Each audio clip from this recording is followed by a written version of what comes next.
Muy bien, muy buenos días, muy buenas tardes, según desde nos estéis sintonizando, que dirían ya los de mi generación, según desde donde estáis conectados. Bienvenidos a esta sesión de hoy, a esta nueva masterclass. Para los que nos vais siguiendo habitualmente, veréis que hoy hemos hecho una ligera variación con el esquema habitual, pero bueno, simplemente buscando que tengáis una mayor facilidad de vinculación entre el tema que hoy os presentamos y lo que es el contenido del programa académico con el que podemos vincular pues, fácilmente la presentación de hoy.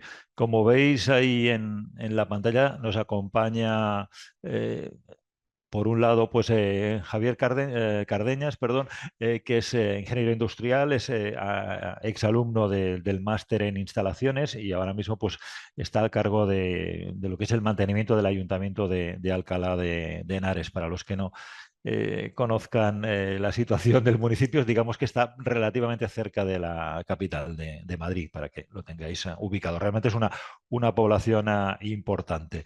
Después también vamos a tener la suerte de que nos acompañe Diego Besada, que bueno, también ingeniero industrial y es el director académico del máster en modelado y cálculo de instalaciones. Y veréis más adelante que lo que haremos es, en ese caso de éxito, que es un proyecto que ha estado trabajando Javier, pues que haya un diálogo tanto con Diego como Javier, de forma que puedan ir desmenuzando qué es lo que se hizo en ese proyecto y también pues contrastarlo con los contenidos que hay en el máster. Esto que os voy diciendo lo tenéis aquí en la agenda del evento, esta presentación que estamos haciendo ahora, este caso de éxito. Tendremos después de esta primera parte un turno de preguntas que os invito a, tanto en el chat como en el espacio de la pestaña de preguntas y respuestas, pues a dejar comentarios, inquietudes, fin, cualquier comentario, cualquier pregunta que tengáis. Y ya por último, pues Ana Herrero, que es la responsable del Departamento de Admisiones, nos dará una visión global sobre este programa máster y sobre lo que es, digamos, la experiencia de cursarlo en Cigurat. Así que yo no voy a robar ya más tiempo. Tenemos aquí esa primera referencia del máster en cálculo y modelado de instalaciones. Y ya sin más, pues le doy paso tanto a Javier como a Diego para que nos vayan contando un poco pues, qué se hizo en este proyecto, que realmente veréis que es un trabajo que afectó a todas las instalaciones de esta edificación. Cuando queráis, adelante. Hola, buenas tardes. Bueno, me presento, soy Javier Cardeñas, como ha dicho Albert. Mm. Soy el jefe de servicio de mantenimiento del Ayuntamiento de Alcalá y os vengo a presentar un caso que tenemos reciente, que estamos próximos a recepcionar la obra, que está subvencionado con fondos europeos y que se trata pues, de una rehabilitación integral de un edificio que aquí en Alcalá es muy conocido y que es utilizado por mucha gente porque bueno, alberga una cantidad importante de talleres, de tejidos asociativos y bueno, al final es un edificio bastante emblemático. Este edificio era un antiguo colegio que es de los años 70 y bueno, salió una convocatoria de fondos europeos para rehabilitación integral de edificios públicos y planteamos el poder concurrir a ella para, bueno, pues darle un poco para plantear una renovación, ¿no?, de este edificio. Em, la base o el objetivo de la convocatoria es la eficiencia energética. Entonces, teníamos que cumplir un objetivo de reducir al menos un 30% el consumo de energía primaria no renovable. Esto no sé si os suena, si no os suena, pero bueno, lo veréis un poco en el contenido del máster. Para atacar esto, pues bueno, yo como antiguo exalumno del máster, tuve una guía estupenda en su momento de cómo atacar proyectos de este estilo y más o menos la hemos ido siguiendo un poco a rajatabla, ¿no? De hecho, el índice que veis pues forma un poco o está diseñado en base a esa metodología de trabajo que es la que vais a aprender aquí. Es importante destacar que aquí vais a aprender a calcular instalaciones, pero además vais a aprender una metodología que es bastante importante para luego hacer las obras de una manera ordenada, atacar la redacción de proyectos de una manera ordenada y que tenga sentido. ¿Cómo hicimos en este caso? Como veis, los indicadores que tenemos nos los dan los certificados energéticos, que era una cosa que había que presentar, tanto del estado inicial como del estado final a nivel de proyecto, con lo que lo primero que tuvimos que hacer era conocer la situación actual. La situación actual la veis a la derecha de la pantalla, que veis que estábamos en una situación que era el indicador, era un 248,4D, y eso lo tenemos que mejorar al menos un 30%. Con los conocimientos del máster, bueno, pues sabemos que para reducir el consumo de energía primaria no renovable, por un lado, nos viene muy bien aislar lo que es la envolvente térmica del edificio, porque las instalaciones térmicas son prácticamente las de mayor consumo, y es importante hacer que el edificio consuma menos. Entonces, para ello necesitamos mejorar la envolvente térmica y además atacar renovación de instalaciones como la climatización, ventilación, que en ese momento no teníamos ventilación, entonces teníamos muchas pérdidas por la clásica ventilación de abrir ventanas. Cambiamos iluminaciones, ponemos una planta fotovoltaica en la cubierta de 90 kilovatios y para que todo esto funcione era necesario adecuar las instalaciones eléctricas. Esto como antiguo colegio pues tenía a lo mejor una potencia en su día de unos 40 kilovatios, pero claro, ya simplemente con los 90 que necesitamos de fotovoltaica más los nuevos equipos de clima, pues era necesario renovar instalaciones de enlace y renovar toda la instalación eléctrica y ponerla en normativa vigente. Hemos atacado también, aunque no era objeto de la subvención en un origen, pero también hemos atacado las instalaciones de protección contra incendios. Entonces, bueno, os voy contando si queréis por partes y vamos viendo lo que hemos hecho en cada uno de los casos, ¿no? La envolvente térmica, pues os cuento, aquí teníamos un sistema de fachada que era un ladrillo visto, que no tenía cámara de aire y luego tenía pues un pequeño trasdosado con una fábrica de ladrillo de medio pie, total, aislamiento cero, o sea, sistemas constructivos antiguos. ¿Qué es lo que hemos hecho? Pues en el caso de la fachada, le hemos colocado una fachada ventilada, que yo creo Sí. que Albert Estoy buscándola, ahí la tienes. sí. Le hemos colocado un sistema de fachada ventilada. ¿Qué aprovechamos? Aprovechamos toda la envolvente existente para fijar con unas ménsulas, fijamos unos perfiles a la fachada, colocamos un aislamiento interior y dejamos una cámara de aire suficientemente ventilada que lo que nos hace es que el calor no penetre en el edificio.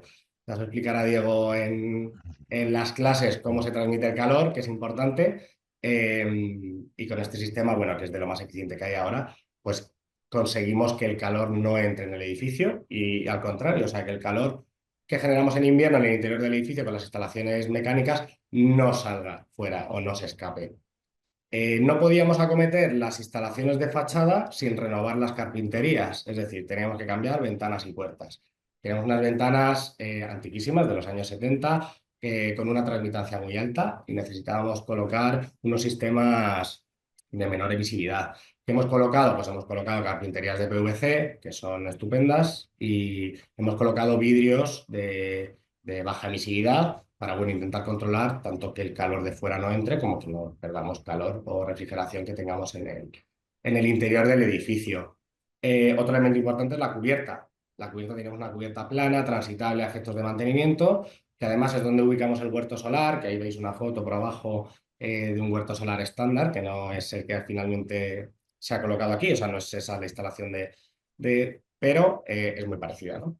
Entonces teníamos que adecuar la cubierta. Hemos hecho operaciones de mantenimiento en cubierta para eliminar todas las filtraciones de cubierta que podíamos tener, que siempre tenemos por ahí alguna cosita de mantenimiento, y le hemos aplicado, bueno, pues un aislamiento a cubierta y hemos dejado las instalaciones un poco accesibles a efectos de mantenimiento. Con esto, bueno, pues ya mejorábamos bastante la eficiencia del edificio, porque éramos capaces de, con lo mismo que teníamos, consumir menos energía. Pero claro, la subvención era un poco exigente y teníamos que seguir haciendo cambios. Hemos atacado también las instalaciones de climatización, que es otro de los puntos de mayor consumo energético en cualquier edificio. Teníamos sistemas basados, pues bueno, en aires acondicionados de tipo doméstico, como podéis tener cada uno en casa, que son unidades uno por uno o en algún caso unidades dos por uno, con muchas unidades exteriores distribuidas por cubierta, patios, en fachadas. O sea, era aquello un poco desastre porque íbamos como intentando poner parches a problemas que se nos iban generando. Hemos eliminado todas estas unidades interiores, hemos generado un sistema centralizado basado en tecnología VRV, bueno, de caudal variable. Hemos colocado las máquinas en cubierta, generando unas bancadas específicas para evitar vibraciones y molestias y demás. Y con líneas frigoríficas, pues al final llegamos a todas las estancias eh, para tener efectivamente pues, un sistema de climatización mucho más eficiente de lo que teníamos en la actualidad. Estamos hablando de sistemas que pueden alcanzar rendimientos superiores al 400%, ¿no? Ya veréis un poco esto más en detalle, pero vamos. Como os decía antes, la ventilación no la teníamos tampoco muy conseguida, ventilábamos de forma natural, abriendo ventanas, y pues si teníamos o un clima interior refrigerado o climatizado, pues en el momento en el que tú abres las ventanas para ventilar y intentar eliminar ese aire viciado, pues todo eso lo pierdes y tienes que empezar de cero. Entonces la normativa aquí, por lo menos en España, sí que obliga a colocar, según el caudal que necesites de ventilación, recuperadores de calor.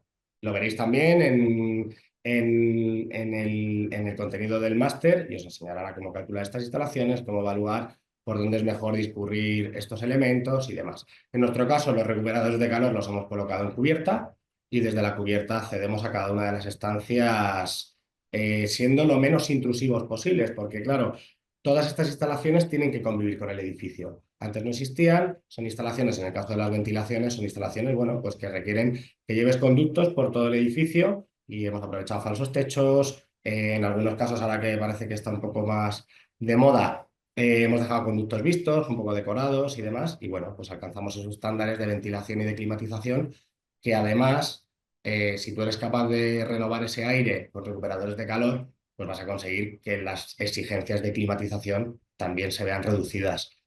Em, ¿Qué más cosas os cuento? Bueno, para albergar todo esto hemos tenido que renovar toda la instalación eléctrica. Aquí teníamos una instalación eléctrica antigua, con poca potencia. Bueno, veréis ya en su momento que tendréis que conocer, pues bueno, lo que son las instalaciones de enlace. Hemos tenido que cambiar secciones de acometida, hemos tenido que diseñar un poco la instalación eléctrica de cero para dar servicio a todo el edificio y para atacar los nuevos puntos de iluminación que se generan, para hacer el edificio más habitable, más habitable. Todo esto, la iluminación es un vector también bastante importante, porque en un edificio de estas características, pues depende de los talleres que se estén ejerciendo en cada momento, pues necesitan unos niveles de iluminación mínimo para que la gente, bueno, aquí viene gente de todo tipo, gente mayor, gente joven. Entonces, bueno, tenemos que cumplir unas exigencias a nivel de iluminación, y hemos cambiado pues, todas las pantallas fluorescentes que teníamos colocadas por todo el edificio ya hace un montón de años, pues por unos nuevos sistemas de iluminación basados en tecnología LED, como los que todos podemos tener en casa, pero están gobernados y centralizados, y comunicados todos entre sí mediante un protocolo de comunicación DALI. Teníamos una exigencia de un 30% para renovar, o sea, para reducir el consumo de energía primaria no renovable. Como veis, prácticamente nos quedamos en un edificio autosuficiente o bastante autosuficiente. Nunca va a ser cero, obviamente, pero porque además no hemos instalado sistemas de baterías y tal, porque parece bueno, que todavía a lo mejor no era muy interesante, pero nos vamos a un edificio, bueno, pues prácticamente con un consumo bastante reducido. Em, ¿Cómo hemos atacado el proyecto? Ahora que os he contado un poco todas las instalaciones y todas las obras que hemos hecho, pues primero hemos ido hacia la parte de arquitectura, que es la parte que te va a condicionar futuros pasos de instalaciones, autorizaciones de protección contra incendios. Aquí, claro, tener en cuenta que venimos de un edificio de los años 70 o de los años 80, y hemos intentado y hemos conseguido ponerlo en el siglo XXI. O sea, ahora tenemos un edificio moderno, un edificio que es referente, un edificio que obviamente pues, bueno, pues va a satisfacer bastante mejor que antes las necesidades de todos los usuarios, ¿no? En el máster lo veréis, hay una parte muy importante que es de mejora de la eficiencia energética. Estudiaréis cómo hacer certificados energéticos con un nivel de detalles súper preciso, o sea, con unos programas que, bueno, hay otros que son un poco más de andar por casa, pero aquí vais a ser capaces de ir al detalle. Y bueno, por contaros un poco mi experiencia con el máster, pues contaros que yo estudié ingeniería técnica industrial en electricidad, que yo no había visto instalaciones más allá de las eléctricas antes. Bueno, pues por situaciones de la vida acabé como funcionario en el Ayuntamiento de Alcalá. Me tocó aprender todo a marchas forzadas o muchas cosas para preparar la posición. Y bueno, con el máster, pues al final, ahora mismo yo me veo capaz, bueno, pues de acometer un edificio como este sin ningún tipo de problema. Os van a enseñar, como os decía antes, una metodología de cálculo bastante buena. Vais a ver que, bueno, pues tanto la documentación escrita como las clases Es verdad que al principio como que parece que cuestan a lo mejor un poco más, pero las clases, tal y como las imparte Diego, son una maravilla, las tenéis siempre disponibles y os van a ayudar mucho. Y el software de cálculo, también con el que se trabaja en el máster, que es CIPE, bueno, pues es un software que es muy intuitivo, bastante completo y bueno, pues os ofrece muchas posibilidades. Y bueno, yo contaros a nivel personal que yo lo tengo. En el Ayuntamiento de Alcalá he conseguido que el Ayuntamiento, que es una administración pública, me compre una licencia y lo utilizo para casos como este, ¿no?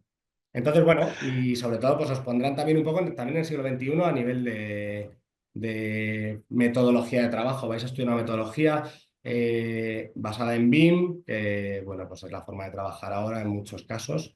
Y os la recomiendo, o sea, os recomiendo 100% trabajar de esta manera. Dejarme hacer una pregunta antes de que llegue el turno de preguntas. Sí. Diego, tú que has ido oyendo todo lo que al final, el esfuerzo que se ha volcado en este proyecto, ¿te parece representativo del tipo de obras de actualización que se puedan estar haciendo ahora o es algo quizá por encima de lo que nos podemos encontrar? No, no, tienes el micro cerrado, Diego. Nada, Ahora. estaba con el micro cerrado. Hola a Mm, todos. Bueno, primero disculpadme por mi tono de voz, que estoy un poco mm, en un proceso gripal. A ver, me parece súper representativo lo que ha comentado aquí Javier, ¿vale? Has puesto, pues básicamente esto es el núcleo principal de lo que nosotros tenemos en la formación, ¿no? Al fin y al cabo. Hay otras disciplinas que también se tocan, que no están aquí en parte de la rehabilitación, como él bien ha dicho, por ejemplo, ha hablado un poco por encima de la parte de incendios. Pues bueno, hay otro tipo de instalaciones, ¿no? Pero básicamente están casi aquí todas. Y bueno, y las han tocado todas para la rehabilitación, ¿no? Que es increíble, porque muchas veces en muchos edificios que se rehabilitan ni siquiera se tocan parte de ellas. O sea, solamente a lo mejor se toca la parte de climatización, de sistemas, o la parte de iluminación, o la parte de la envolvente térmica, ¿no? Pero aquí sí que han ido, como se dice aquí, a saco y, y lo han plantado todo. O sea, mm, también es cierto que en nuestro territorio ahora está muy, muy en auge el tema de la energía solar fotovoltaica, ¿vale? Se están implantando pues muchísimos sistemas a un ritmo bastante grande. Y bueno, aparte de la solar fotovoltaica, bueno, ya te digo que todo lo demás es que, claro, no me extraña que hayan llegado de un 248 a un 2. O sea, es que eso es un salto gigante, ¿no?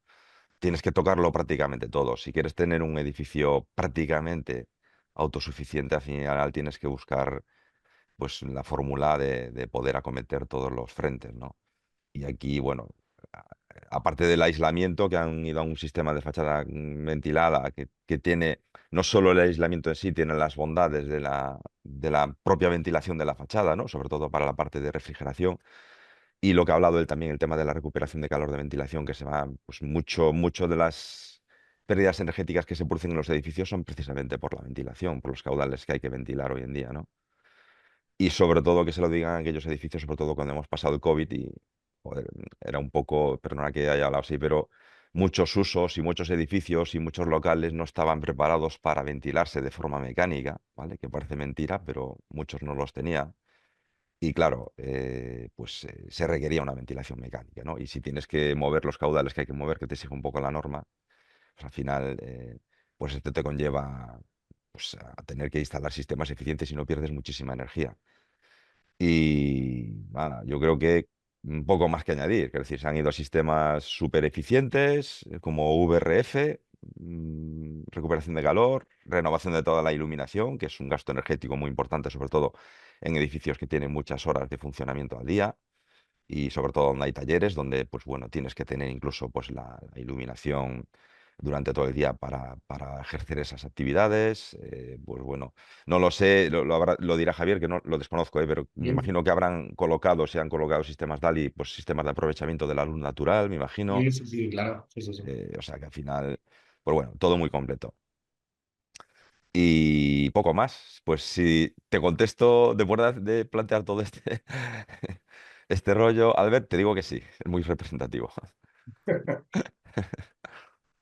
Digo, no, os hacía la pregunta porque a veces el sector público cuando da un paso de este tipo intenta pues no dejarse nada por el camino y bueno, surgía la duda de que hasta qué punto era representativo de otros proyectos que pudierais conocer. Pues yo diría que casi casi sin darnos cuenta nos hemos metido en el turno de preguntas, porque aquí me había ido llegando alguna. Bueno, yo os las hago, cualquiera de los dos que responda. Quizá esta, o la primera que veo está muy, bueno, yo creo que Javier puede respondernos bien, ¿no? Porque en parte de tu trabajo es recibir proyectos, revisarlos, ver si van a cumplir lo que tú esperas. Y aquí nos preguntaban si lo que es el concepto de sostenibilidad, de eficiencia, ¿lo ves reflejado de manera habitual o es algo todavía que, en fin, que necesita progresar? Bueno, a ver, igual la administración pública no es la mayor representación de eficiencia y sostenibilidad, pero no porque no lo busque, que la administración tiene que ser un ejemplo para el resto de ciudadanos. De hecho, una parte muy importante de este proyecto han sido y van a ser las campañas de comunicación y sensibilización. Esto que hemos hecho nosotros aquí en este edificio, realmente pues una comunidad de propietarios también lo puede hacer o cualquier persona que viva en una vivienda individual también lo puede hacer. Y claro, nosotros al tener esta rehabilitación está sujeta a fondos europeos, una parte importantísima es la sostenibilidad. O sea, aparte de justificar un 30% de consumo de energía primaria no renovable, bueno, de reducción, perdón, del consumo, hemos tenido que justificar otra serie de cosas. Deciros que todos los fondos o todas las subvenciones que vienen con fondos europeos llevan una parte de eficiencia energética, de sostenibilidad o de eje verde. O sea, se llaman de mil maneras distintas, pero todo han caminado hacia lo mismo. Aquí hay que ser más sostenibles. Al final, ¿habéis obtenido o habéis optado a algún tipo de certificación concreta de algún grado o, bueno, no es algo que os haya preocupado en este caso? En este caso, no, la única exigencia nos hemos ceñido a la subvención, porque muchas veces las Mm, convocatorias son muy cerradas y ya es complejo cumplir con todos los condicionantes que te imponen como para ir a mayores, ¿no? Entonces, en este caso, la forma de justificarlo es con los certificados energéticos, con los programas que tienes reconocidos en el Ministerio. Y bueno, también obviamente hemos recibido visitas por parte del Ministerio que hacen seguimiento de las obras y bueno, pues ven el grado de cumplimiento, ¿no?, de la subvención. ujú. No sé, Diego, si tú tenías alguna inquietud o algo que quisieras preguntar. No, no. A ver, yo creo que a lo que ha comentado Javier, al final, pues relacionado con la pregunta que tú habías hecho, ¿no? Posiblemente a lo mejor, si hubieran querido a lo mejor buscar pues algún estándar o algún certificado de sostenibilidad, como puede ser como los reconocidos tipo BREEAM, LEED u otros, ¿vale? Pues posiblemente a lo mejor hubiesen adquirido sin ningún tipo de problema pues una certificación buena, ¿vale? De un nivel alto con todo lo que han hecho aquí. ¿Qué pasa? Que bueno, pues por el motivo que ha explicado Javier, bueno, solo se han ceñido a lo que era la parte de la subvención y justificarlo con las herramientas que te permite justificarlo. Pero bueno, los números están ahí. Quiere decir que tú Mm, hagas el estándar o no, es otra historia. Puede haber algún punto, bueno, esos estándares tienen un puntaje pues muy particular, a lo mejor para cada tipo de instalación o para cada tipo que acometas de actuación en el proyecto, ¿vale? Tienen un nivel de medición diferente. O incluso a lo mejor igual, o sea, por los números que mostráis, seguramente que a lo mejor, por poner un ejemplo, en el tema de iluminación anterior, ¿no? Por poner un ejemplo, pues estarían sobrados para cumplir los requisitos en cualquiera de los certificaciones de sostenibilidad, sea LEED o lo que sea, ¿vale? Seguramente, porque con todo lo que han hecho, pues cumplirían seguramente. Que no lo tienen, pues oye, esto lo podrá decir mejor Javier porque no lo han buscado o a lo mejor ni lo han buscado, no lo sé. No, no, realmente no es algo que nos haya preocupado. Al final, nosotros como administración, pues nos interesa, por supuesto, como es dinero público, pues intentar gastar lo menos posible. No tiene, o sea, no le vemos ventaja a día de hoy a buscar certificaciones de algún tipo, no vemos no sé cómo deciros, como esa ventaja de certificarnos pues eso, o de conseguir algún certificado, ¿no? Realmente lo que nos interesa es eso, el ser sostenibles, el intentar gastar el mínimo dinero público posible y hacer edificios, bueno, pues de este estilo para que sean más fáciles su uso por parte de los vecinos. ujú. Ujú. Tengo aquí una pregunta que es Javier 100%. Me preguntan si hay algún plan de mantenimiento ya definido. Ujú. Os cuento, a ver, nosotros, el Ayuntamiento de Alcalá es un poco extraño en este caso, pero yo tengo brigadas de todo tipo, de todos los oficios, tengo climatizadores, tengo fontaneros, tengo electricistas, cerrajeros, carpinteros, lo que necesitemos. Entonces, todo el mantenimiento lo tenemos asumido con plantilla propia. Es Ujú, decir, esto, y seguramente con toda la rehabilitación que hemos hecho, el edificio a efectos de mantenimiento sea menos costoso ujú. que antes, ¿no? Que antes siempre andábamos poniendo parches, Claro. "Ay, esto no funciona, o esto hay que, se va a fundir un fluorescente o cosas de estas, ¿no? Mm. Y, pues mira, abundando en el tema del mantenimiento, me preguntan si habéis creado un gemelo digital. Eh, no, en este caso no, pero en otras convocatorias que sí la pedían, sí. O sea, Sí, vamos ajá. poco a poco. Sí que es cierto que ahora tenemos todos los edificios modelados en Revit, Ujú. que nos permiten, pero no, no hemos generado, en este caso no hemos generado género digital. De acuerdo. Bueno, hay, sí, alguna otra pregunta, quizá más de términos generales. Esta aquí yo creo que más o menos la habéis ido respondiendo. No sé, me hablan de descarbonización, si habéis tenido que incidir a nivel de cifras de resultados sobre este aspecto o bueno, o no era algo sobre lo que había puesto el ojo.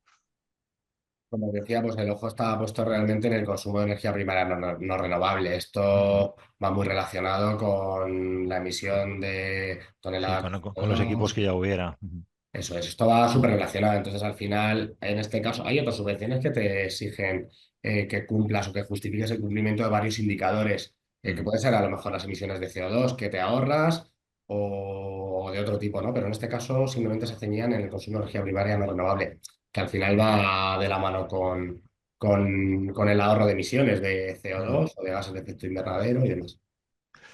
Vale, y bueno, aquí me llega una pregunta que claramente se quiere aprovechar de vuestra experiencia, no muy vinculada con lo que habéis comentado, aunque bueno, todo se puede relacionar.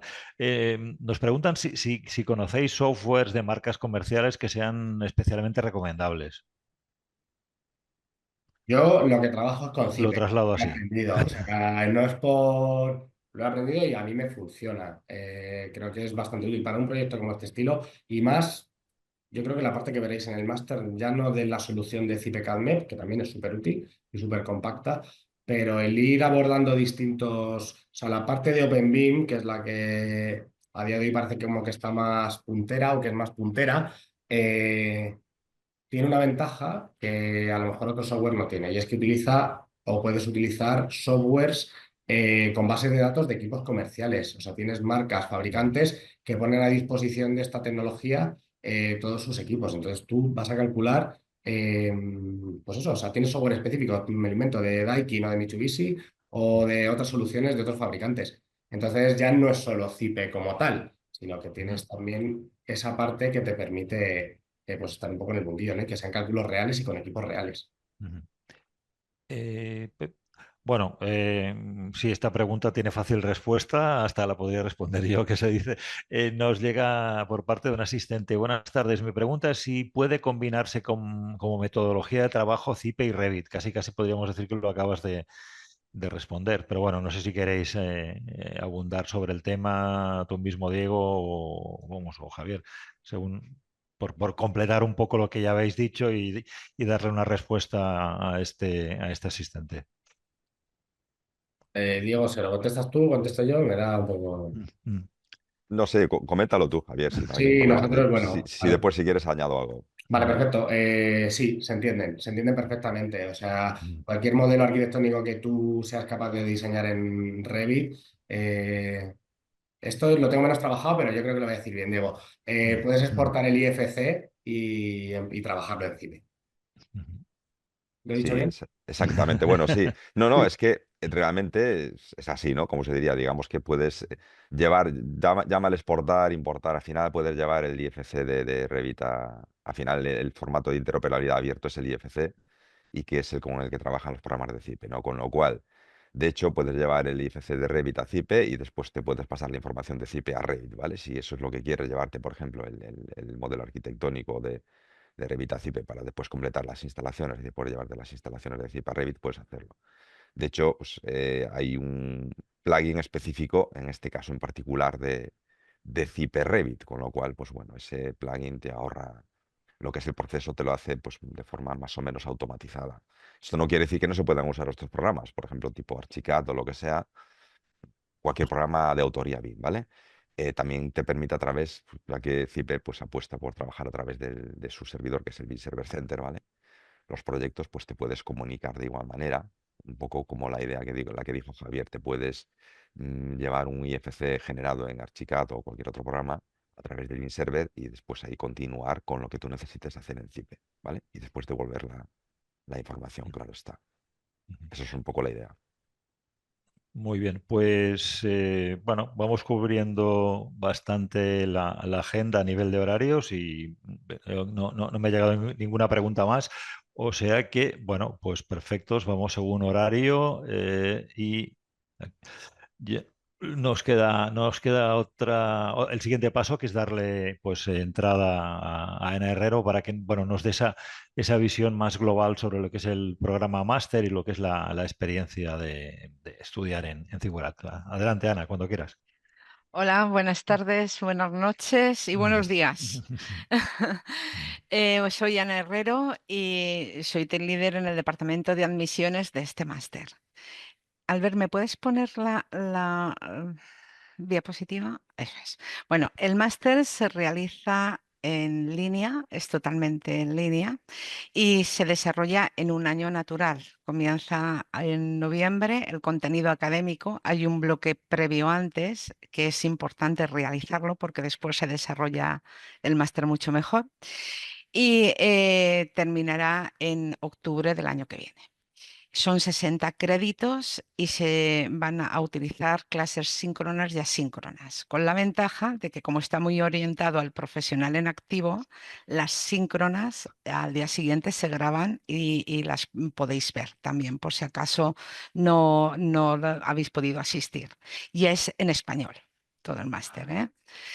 Tiene doble titulación, una la concede Figurat y otra es título propio de la Universidad de Barcelona. Seguimos. Ujú. Este es el esquema académico del máster. El máster lo componen 4 bloques y un trabajo final. Este bloque que veis aquí de bienvenida es el que he comentado antes, que era un bloque previo, que viene muy bien realizarlo porque ya hay una toma de contacto con el máster. Y además tenéis unos cursos para poder realizar previamente y entrar al máster más actualizados. En ese bloque estaremos hasta el día del inicio y comenzaremos con el bloque 1, que es el de diseño y construcción sostenible. Aquí vamos a comenzar viendo un análisis completo de cómo el entorno y las decisiones en la envolvente influyen en el rendimiento del edificio. Vamos a examinar también diferentes tipos y sistemas constructivos sostenibles, destacando su efecto en la reducción de la demanda energética y también en la mejora de la eficiencia y ahorro energético. También vamos a abordar aquí el diseño de la edificación, poniendo focos en aspectos esenciales como accesibilidad, la optimización del uso de espacios y las medidas de protección contra incendios. Y al final el bloque se cierra con un análisis de estrategias avanzadas de diseño y planificación, integrando soluciones automatizadas en instalaciones para optimizar la eficiencia y reducir el impacto ambiental. Después tenemos el bloque 2, que está centrado en instalaciones hidrosanitarias y mecánicas, que es donde vamos a conocer los principales parámetros que inciden en el diseño de este tipo de instalaciones. Vamos a estudiar aquí también, por supuesto, los fundamentos de la mecánica de fluidos, junto a criterios para el diseño y el cálculo de sistemas tanto de fontanería y saneamiento. Además, en el módulo de fontanería vamos a trabajar el ahorro del consumo del agua y en el de saneamiento también el reciclaje.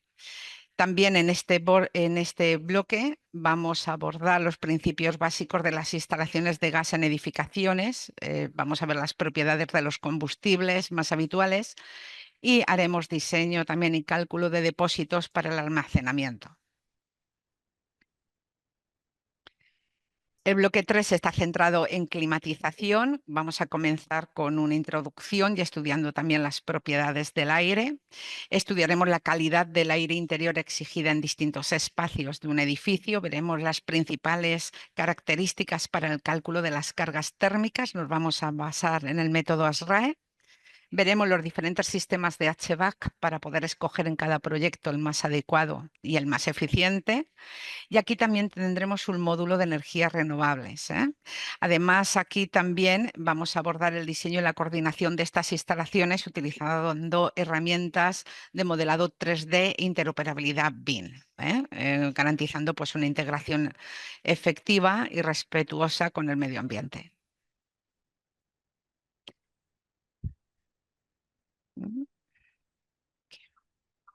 Y el bloque cuarto está centrado en la electricidad y certificaciones de eficiencia energética. Aquí vamos a profundizar en los conceptos eléctricos esenciales en cualquier proyecto de edificación. Nos vamos a centrar en la baja tensión del interior de los edificios, definiremos equipos, consumos eléctricos, también se va a ofrecer soluciones seguras y funcionales y de bajo consumo, muy alineadas siempre con los principios de sostenibilidad. Además, aquí también vamos a profundizar en la generación de energía solar fotovoltaica como fuente de energía renovable y se estudian también los cálculos luminotécnicos para las instalaciones de iluminación interior y exterior. Y finalmente terminaremos con un análisis exhaustivo de la eficiencia energética de cada proyecto utilizando herramientas de simulaciones energéticas, asegurando, por supuesto, el cumplimiento de normativas y certificaciones medioambientales. Y después tendremos el trabajo final, que os van a proponer estos tres, para que cada uno escoja el que más le interese. Ese trabajo final lo vais a ir haciendo paralelo al máster, lo vais a iniciar en el bloque 1 y vais a ir haciendo, a la vez también os va a ayudar a afianzar todavía más los conocimientos. Es un máster muy práctico, eso lo tenéis que tener claro, ¿eh? Desde el primer momento el alumno va a estar aplicando todo lo que se imparte sobre proyecto real. El objetivo de este máster, como bien ha dicho Javier y ha dicho Diego, no es solamente poder afrontar proyectos de instalaciones, va más allá. Es que seáis capaz de optimizar los proyectos siempre, durante toda vuestra vida laboral. Independientemente del software, porque hoy tenemos unos, dentro de poco tiempo vamos a tener otros. Y también independientemente de si hacéis el proyecto completo vosotros o trabajáis en colaborativo. Siempre vais a tener ese poder. No sé, me pasas para el proceso de admisión que aquí llevamos, que creo que es muy completo. Cuando nos llega una solicitud vuestra, lo primero que hacemos es entrar en contacto telefónicamente. Primero, porque queremos asegurarnos de que el programa que estéis solicitando es el que realmente buscáis o incluso os podemos ayudar. A lo mejor tenemos alguno que todavía va más afín. Y solemos concertar una videoconferencia. Os mandamos información para que la veáis y concertamos una videoconferencia para poder completar la información y también solventar todos los tipos de dudas. Os vamos a solicitar que enviéis el currículum y después ya si queréis seguir con el proceso, pues hay que pasar a un comité de admisión, que sí que nos va a solicitar otra documentación. En cuanto ellos nos respondan, enseguida os contactamos y ya a partir de ahí, ya si estáis admitidos, ya damos paso a lo que es la inscripción, que es un formulario que tenéis que cumplimentar. Y hasta aquí. Espero tener noticias vuestras pronto, ¿eh? Sí, muchas gracias, Ana. Yo lo que voy a hacer es El dejaros QR. ahora en pantalla este código QR por si alguien quiere solicitar información, que aproveche ahora estos minutos para escanearlo y poder solicitar información. Y mientras tanto, pues nosotros lo que haremos será ir cerrando esta presentación de hoy. La verdad es que yo creo que ha sido bueno, interesante el poder poner en contraste una experiencia directa de alguien que estudió configurad este programa y que, bueno, pues realmente ha encontrado que lo que estudiaba era de aplicación directa y que, bueno, que mucho le sirvió todo lo que fue aprendiendo. Muchísimas gracias, Javier, por lo que nos has contado, por tu amabilidad de estar aquí con nosotros. También muchísimas gracias a Diego por el esfuerzo que le supone estar ahí, porque el que habéis visto hoy es un Diego Besada al 50%, ¿eh? Sí, cuando está en plena forma, pues está, vamos, su presencia es más efectiva. Y bueno, Yana, que es una persona que contacta habitualmente con todas las solicitudes de información, con muchas de ellas y que conduce a los interesados hasta, bueno, hasta el último momento, perdón, desde la primera etapa de información hasta pues, los últimos pasos de la matriculación. Y bien, me llega, veo aquí una nota, no, simplemente alguien que nos daba las gracias por la presentación. No nos queda otro que ya, bueno, despedirnos y, bueno, pues en breve tendremos alguna otra masterclass sobre instalaciones, estructuras, que son los temas que yo más habitualmente os acerco. Muchísimas gracias y hasta pronto.